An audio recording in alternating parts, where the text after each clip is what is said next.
ဒီနေ့ zoom tools လေးအကြောင်းချေလို့ပြောပြအောင်ချေ zoom tools လေးကိုရွေးလိုက်မယ်ရွေးပြီးတော့သူ zoom ဘယ်လိုချဲ့မလဲဆိုရင် B ကနေပြောပေါ့နော် B တိုက်ကိုအပေါ်အောက်ကလေး B တိုက်ဆိုတော့ down ပြက်ကလေးပေါ့နော် down ပြက်ကလေးအပေါ်ကနေအောက်ကိုဆွဲသွားမယ်ဆိုလို့ရှိရင်သူဒီ zoom ချဲ့တာ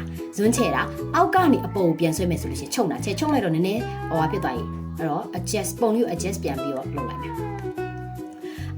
အောက်ကနေအပေါ်ကိုဆွဲရင်ချုပ်တာအပေါ်ကနေအောက်ကိုဖြဲလို့ရှိရင်ချဲ့ပေးမယ်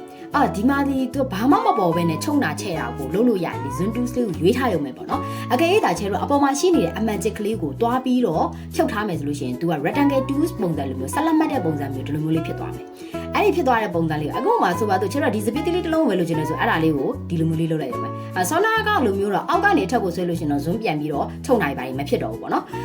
ဒီမဲ့အမှန်ချစ်ကလေးကိုပြန်ပြီးတော့ချစ်လိုက်ပြီးစုကကြမှာချဲ့တော့ဒီပုံစံပြန်ပြီးတော့ဖြစ်မယ်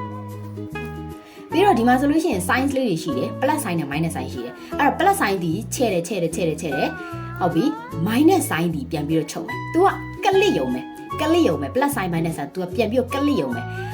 အဲ့ဒီကအကေးကျတော့ plus sign ကိုရွေးထားပြီးတော့ minus sign ပြောင်းကျင်တယ်ဆိုတော့ကလစ်စရာမလိုပဲနဲ့ဘာလေးကိုပဲနှိပ်လိုက်ယုံမယ်ဆိုလို့ရှိရင် order လေးကိုနှိပ်ထားမယ်ဆိုရင် तू က plus sign ရွေးထားလဲ तू ကစန့်ကျင်ဘက် sign ကို auto ပြောင်းသွားတယ်အကေးချယ်တို့က minus sign ရွေးထားရဆိုလို့ရှိရင် order လေးကိုကလစ်ထားရင် plus sign ကို auto ပြန်ပြောင်းသွားတယ်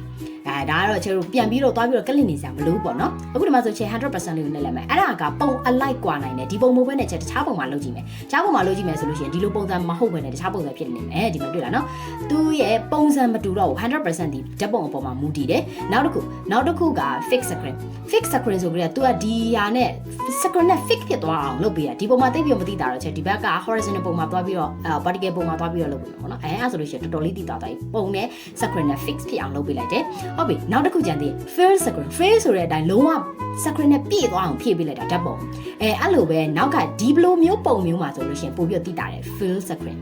ဟုတ်ပြီနောက်တစ်ခုချေပြောပြချင်တာက zoom tools ကို zoom tools ပြောင်းနေကြဘလို့ပဲနဲ့ကြိုက်တဲ့ tools ပြောင်းထားရုံနဲ့ zoom ချုံတာ zoom ချဲ့တာလုပ်လို့ရပါတယ် control minus control plus fix screen control 0